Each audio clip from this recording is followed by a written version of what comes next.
গতকাল রাতের হতাশার পর আজ এক আশ্চর্য সকালের সম্মুখীন হয়েছি আমরা। গতকাল হতাশা আর দুশ্চিন্তা নিয়ে ঘুমোতে যাওয়ার পর আজ সকালটা যে আমাদের কাছে এতটা সুন্দর হবে তা বোধহয় আমরা স্বপ্নেও ভাবিনি। কথায় আছে না, যার শেষ ভালো তার সব ভালো। নমস্কার, টেস্ট অ্যান্ড ট্রেলসের অন্নপূর্ণা সিরিজের আরেকটি ভিডিওতে আপনাদেরকে স্বাগত জানাই। এই দেখুন, এখন 5টা বাজে,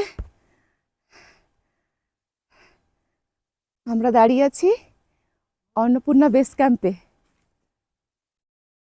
এই দেখুন অন্নপূর্ণা, কি লাগছে। সূর্য এখনো ওঠেনি। এই দেখুন চারিপাশটা দেখুন, কি হিউজ, কি হিউজ, না দেখলে বোঝানো যাবে না।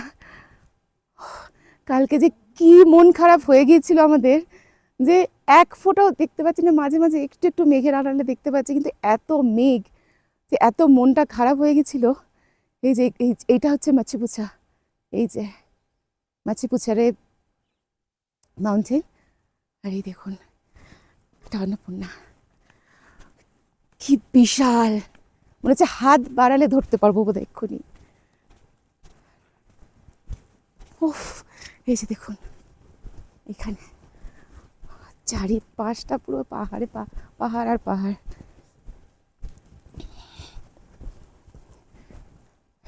সমস্ত কষ্ট যেন এক নিমেষে চলে যাচ্ছে। কালকে এত মন খারাপ হয়েছিল, রাত্রিরে বোধহয় স্নোফলও হয়েছে। আমাদের রুমের বাইরেটা দেখলাম যে পড়ে আছে একটু বরফ,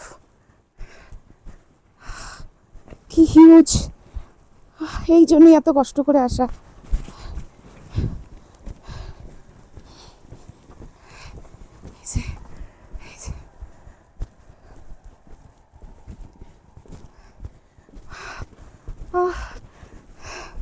সমস্ত কষ্ট চলে গেছে আমাদের।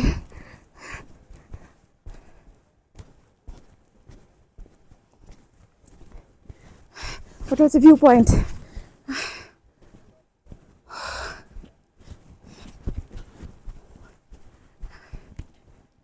এই জন্যই কিন্তু এত দূরে, এত হেঁটে, এত কষ্ট করে আসা।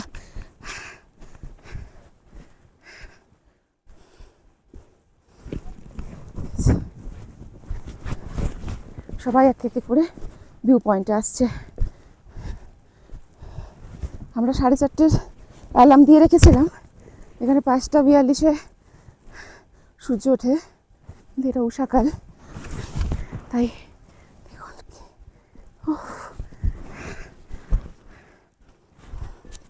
কালকে রাত্রিও মনে হচ্ছিল বোধহয় দেখতে পাবো না। আজকে পুরো জার্নিটাই হয়তো বৃথা হতে পারে।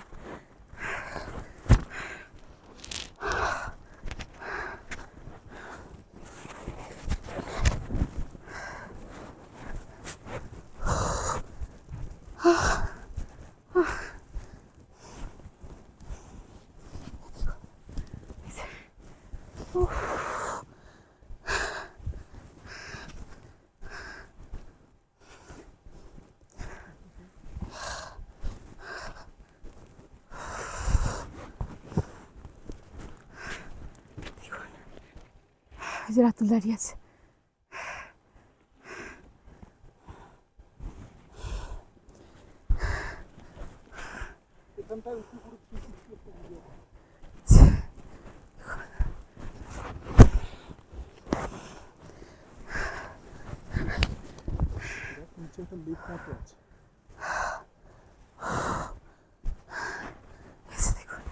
নিচটা লেক, এটা কিন্তু গ্লেশিয়ার। নিচটা এসে ঝর্ণা আসছে ওখান থেকে। উফ, সার্থক, এত কষ্ট যেন সার্থক। জানি না ক্যামেরায় কতটা বোঝাতে পারছি, কিন্তু দেখুন 360 পুরো চারিপাশে মাউন্টেন। ক্যামেরায় মনে এতটাও ধরাতে পারছি না যেটা আমাদের চোখ ধরছে।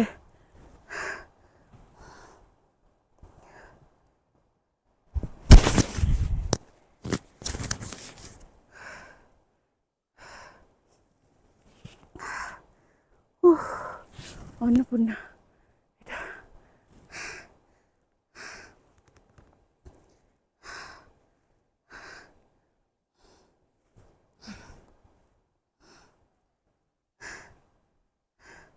সূর্য উঠছে পাশ থেকে। অন্নপূর্ণা বেস ক্যাম্প থেকে কি কি পিক আমরা দেখতে পাচ্ছি সেটা এবার আপনাদের সাথে শেয়ার করি। এটা হচ্ছে অন্নপূর্ণা 1, উচ্চতা 8091 মিটার। এবারে যে পিকটা দেখতে পাচ্ছেন সেটা হচ্ছে অন্নপূর্ণা সাউথ, এর উচ্চতা হচ্ছে 7219 মিটার।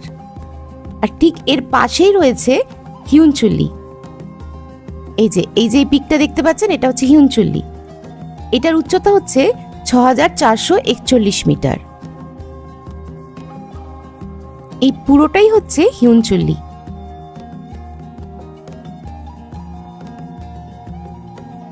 আর এবারে যে পিকটা আসছে সেটা দেখতে না পেয়ে আমরা ভীষণই হতাশ হয়েছিলাম, সেটা হচ্ছে ফিশটেল বা মাছাপুছারে পিক।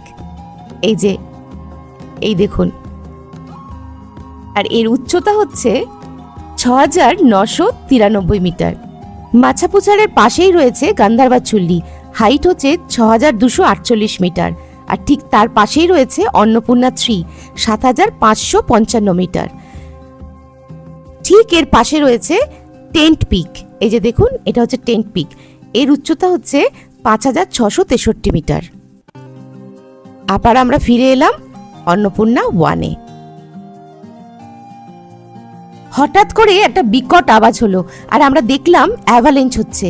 ওই দেখুন, মেঘের মতো পড়ছে পাহাড়ের গায়ে, দেখতে পাচ্ছেন? হঠাৎ করে পাহাড়ের গায়ে জমে থাকা বরফের স্তূপ ভেঙে নিচের দিকে দ্রুত নেমে আসাকেই অ্যাভালেঞ্চ বলে। এটা কিন্তু ভীষণই বিপজ্জনক প্রাকৃতিক একটি ঘটনা, যা সামনে আসা সব কিছুকে ধ্বংস করতে পারে নিমেষে। অন্নপূর্ণা হলো 10th হাইয়েস্ট পিক। বহু ক্লাইম্বার এই শৃঙ্গে আরোহণ করতে গিয়ে প্রাণ হারিয়েছেন। এতে ডেথ রেট সব থেকে বেশি, তাই অন্নপূর্ণাকে বলা হয় deadliest mountain. Annapurna base camp থেকে পুরো 360 ডিগ্রি ভিউতে অনেকগুলো পিক দেখতে পাওয়া যায়। গতকাল মেঘ দিয়ে পিকগুলো এমনভাবে ঢাকা ছিল যে ভাবতেই পারিনি আজ আমরা এতটা ক্লিয়ার পিকগুলো দেখতে পাবো। আজ আকাশে এক ফোঁটাও মেঘ নেই, দেখতেই পাচ্ছেন, একেবারে নীল আকাশ। আর সেই জন্যই শ্বেত শুভ্র শৃঙ্গগুলির শোভা যেন আরো বাড়িয়ে দিয়েছে, তাই না?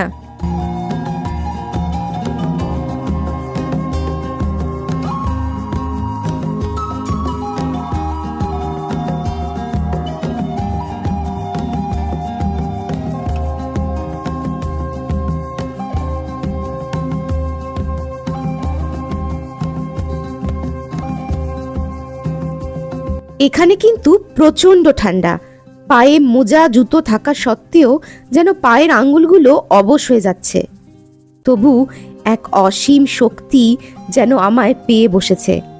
যেন মন বলছে, অন্নপূর্ণা, তুমি যতই ঠান্ডায় হাত পা অবশ করে দাও, তোমার সৌন্দর্য মন ভরে না দেখে আমি মোটেই নড়ছি না। এত কষ্ট করে এসেছি, তাই মন ভরে তোমাকে দেখে তবেই যাব। বিশ্বাস করুন, মনে হচ্ছে প্রতিটা মুহূর্তকে মনের মণিকোঠায় আবদ্ধ করে রাখি। আমাদের কাছে আজকের সকালটা যেন অলৌকিক। কালকের ওই রকম ওয়েদারের পর আজকের এই মেঘহীন আকাশ যেন স্বপ্নের মতো আমাদের কাছে। আমরা যেন একটা স্বপ্নের ঘোরের মধ্যে আছি।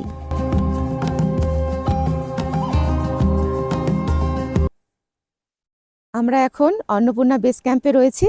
এখন ঘড়িতে বাজে 6:40। আর দেখুন, প্রতিটা মাউন্টেন এখন পুরো খুলে গেছে, কেউ নেই, শুধু আমরাই রয়েছি এখন। সব কটা মাউন্টেনকে দেখা যাচ্ছে। রোদ পড়েছে বলে আরো ভাল লাগছে দেখতে।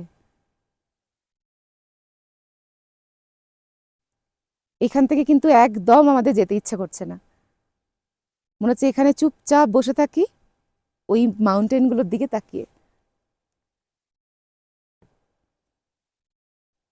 অ্যাভালাঞ্চও দেখেছি। হ্যাঁ, একটু আগে কিন্তু আমরা অ্যাভালাঞ্চও দেখেছি এই পাহাড়টা থেকেই। পুরো বেস থেকে একদম টপ অবধি দেখা যাচ্ছে। নিচে যে এগুলো আছে এগুলো কিন্তু গ্লেশিয়ার, এই যে এগুলো কিন্তু গ্লেশিয়ার দেখুন। আর ওখানে ছোট ছোট সব লেক মতো তৈরি হয়েছে, ছোট্ট একদম। কালারটা কি অদ্ভুত।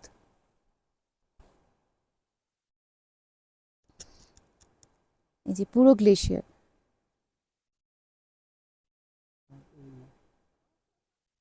মনে হচ্ছে এখানে চুপচাপ বসে থাকি।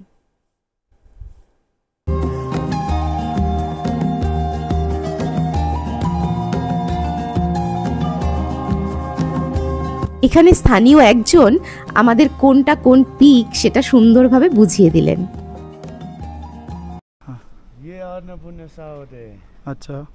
ये वन हाँ। 10 पीक सिंगाचुली अच्छा। अन्नपूर्ण 3 हाँ।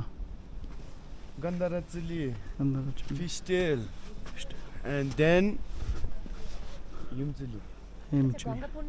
गंगापूर्ण यहाँ से नहीं देगा। এই যে এই টি হাউসটাতেই আমরা রয়েছি। এই যে আমাদের রুম, আমাদের রুমের মধ্যে থেকে অন্নপূর্ণা দেখা যাচ্ছে। এটা জানলা, এই জানলা দিয়ে অন্নপূর্ণা। এখান থেকে বেরোনোর আগে ভাবলাম একটু সেলিব্রেট করি, তাই চলে এসেছি আমাদের এই টি হাউসের রেস্টুরেন্টে।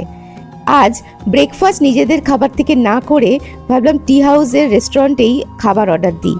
এখানে আসার আগে শুনেছিলাম টমেটো চিজ পিৎজা নাকি খুবই টেস্টি, তাই আমরাও সেটাই অর্ডার দিয়ে দিলাম।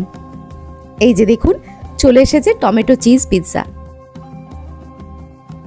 ইচ্ছে না হলেও ফিরতে তো হবেই, তাই এবার আমরা ফেরার পথ ধরছি।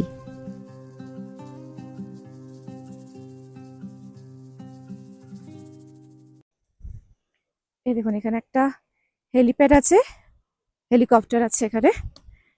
কিন্তু আমরা কালকে রাত্রিবেলা জিজ্ঞেস করেছিলাম হেলিকপ্টারের ভাড়া কিরকম, তো পার পার্সন বললো $500। তাও মানে যখন অফ সিজন থাকে তখন তো এত মানুষ পাওয়া যায় না, তো সেই সময় পুরোটাই বুক করতে হয়, মানে 5 জনের টাকা আপনাকে দিতে হবে। তাহলে $500 মানে আমাদের ইন্ডিয়ান মানিতে ক্যালকুলেট করলে প্রায় মানে ভালোই অ্যামাউন্ট হয়। তো এই যে কেউ যদি চান যে হেঁটে এলেন আবার হেলিকপ্টারে ফিরবেন সেটাও করতে পারেন। এই যে যেমন হেলিকপ্টার, অনেক ফরেনাররা অবশ্য হেলিকপ্টারেই আসেন এবং হেলিকপ্টারে করে আবার চলে যান, পুরো ভাড়া করে, পুরো তারা বুক করেই আসেন। এই যে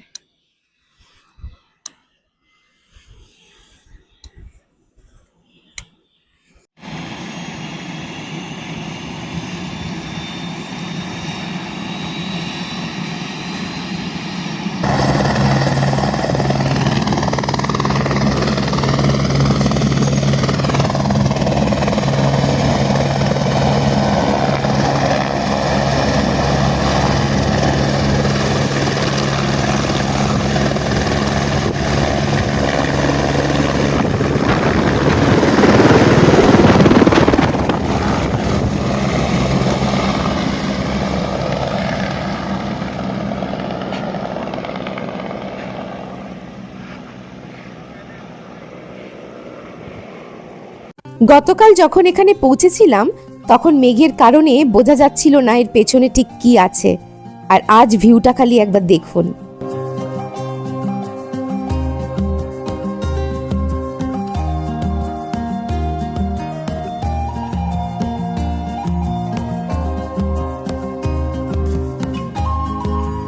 ফেরার সময় সামনে যখন দেখছি মাছিপুছা, ঠিক তার বিপরীতেই রয়েছে অন্নপূর্ণা সাউথ।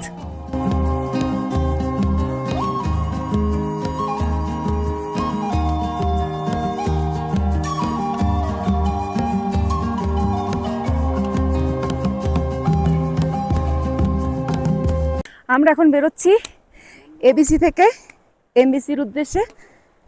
খুব মনটা খারাপ লাগছে বেরোতে, কারণ এত সুন্দর জায়গা ছেড়ে যেতে ইচ্ছা করছে না।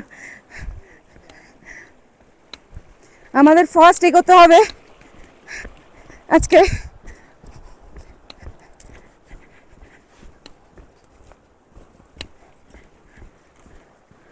এই যে মাছাপুছারে আমরা ওই দিকেই যাচ্ছি, ওর বেস ক্যাম্পের দিকেই যাচ্ছি এবার। আজকের ওয়েদার ভীষণ ভীষণ ভালো। কালকে আসার সময় আমরা সেভাবে কিছু ভিডিও করতে পারিনি, কারণ ওয়েদার একটু খারাপ হয়ে গিয়েছিল, তাই ভালো করে দেখাতে পারিনি আপনাদেরকে। এই যে দেখুন, এই জায়গা ছেড়ে কি বেরোতে ইচ্ছে করে, মনে হচ্ছে থেকে যাই।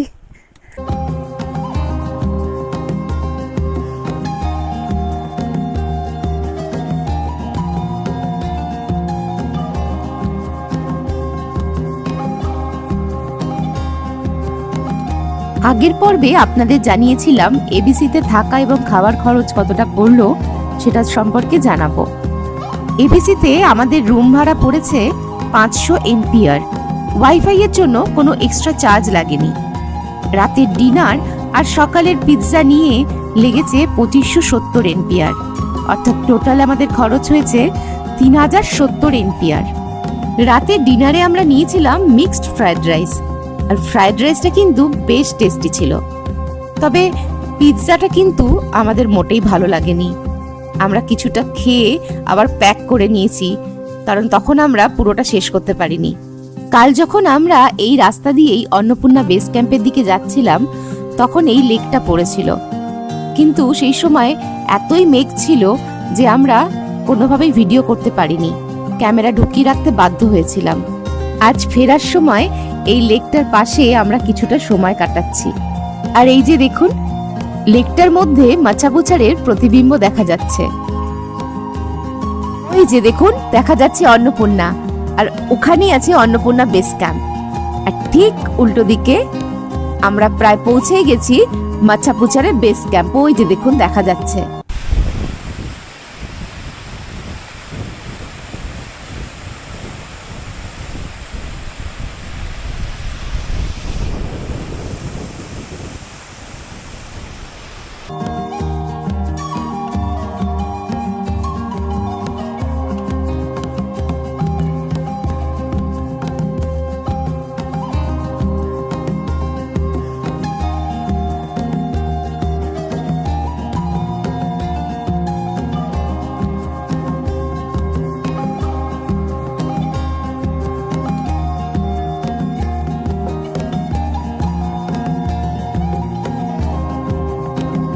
এই সেই মাছাপুছারে বেস ক্যাম্প।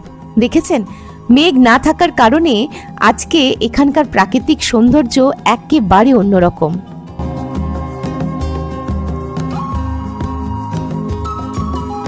এমবিসিতে কিছুক্ষণ রেস্ট নেওয়ার পর আমরা বেরিয়ে পড়লাম দেওরালির উদ্দেশ্যে।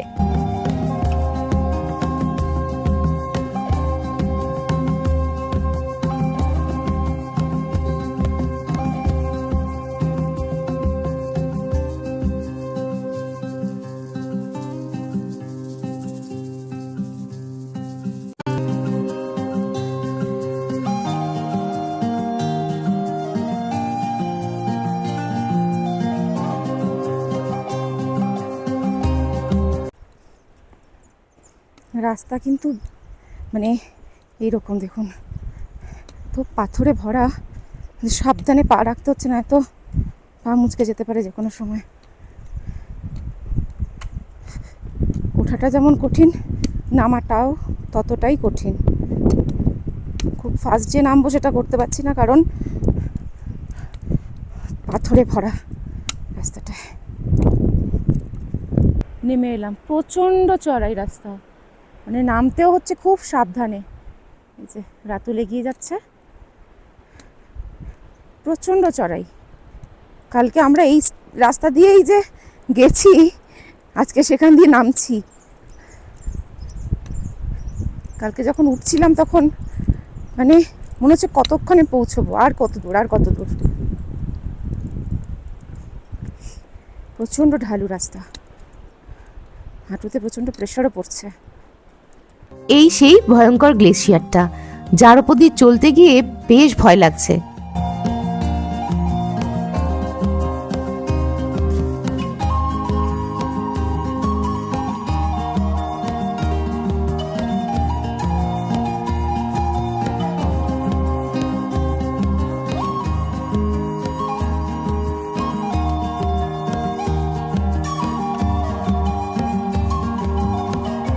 দেখুন চারিদিক আবার মেঘে ঢেকে যাচ্ছে।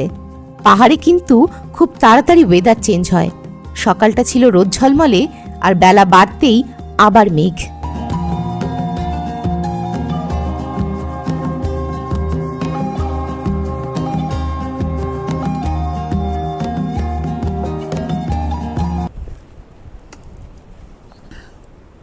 আচ্ছা, আমরা এমবিসি থেকে এখন দেওরালি পৌঁছলাম। এবার এখানে একটু রেস্ট নেব, নিয়ে তারপরে আমরা এখান থেকে আবার যাব হিমালয়া।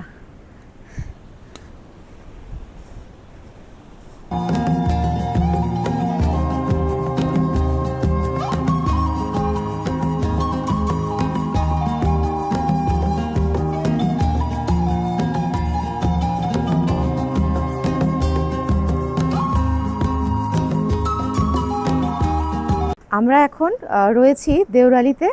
এবার এখান থেকে আমরা রওনা দিচ্ছি হিমালয়ের উদ্দেশ্যে। এখন 2টো বাজে, আর ওয়েদার খুব খারাপ হচ্ছে। তো দেখা যাক, মানে রাস্তায় যদি বৃষ্টি না নামে তাহলেই মঙ্গল। যতটা মানে বৃষ্টি পড়লে তো খুব মুশকিল হয় রাস্তায় হাঁটা, পাহাড়ি রাস্তায় হাঁটা। তো আমরা এখন রওনা দিচ্ছি, দেখি কত দূর এগোতে পারি। চলুন।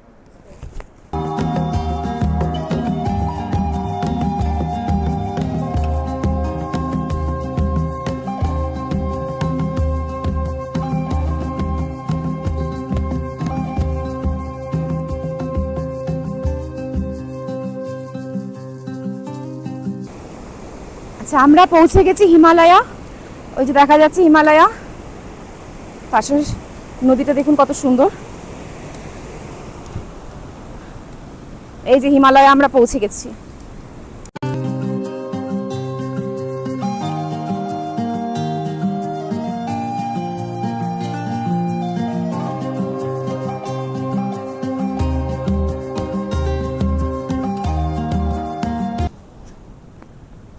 আমরা যেটা ডিসাইড করেছি যে আমরা এখানে আর দাঁড়াবো না।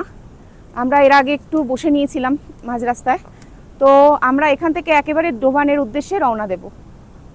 চলুন।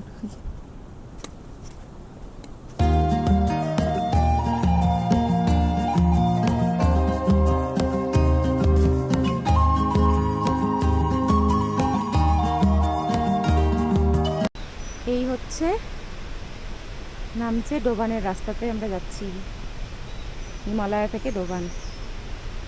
সিঁড়ি দেখুন, আরও বেঁকে গেছে, আরও অনেক সিঁড়ি আছে। আমরা এখন ডোবানের পথে যাচ্ছি।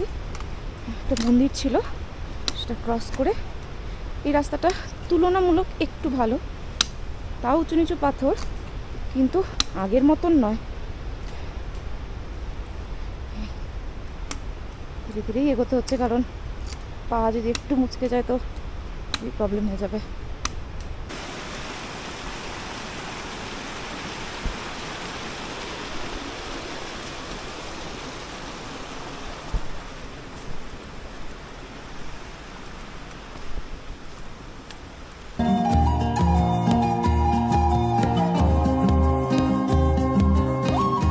আমরা পৌঁছলাম আপার ডোভান।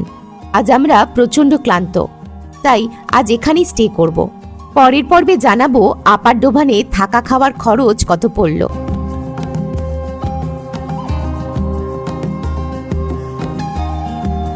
এবিসি সংক্রান্ত কোনো প্রশ্ন যদি আপনাদের থাকে তাহলে কমেন্টে জানাতে পারেন, চেষ্টা করব যথাযথ উত্তর দেওয়ার। ভিডিওটা ভালো লেগে থাকলে ভিডিওটিকে লাইক, শেয়ার এবং চ্যানেলটিকে সাবস্ক্রাইব করার অনুরোধ রইল। পাশে থাকবেন, সাথে রাখবেন টেস্ট অ্যান্ড ট্রেলসকে।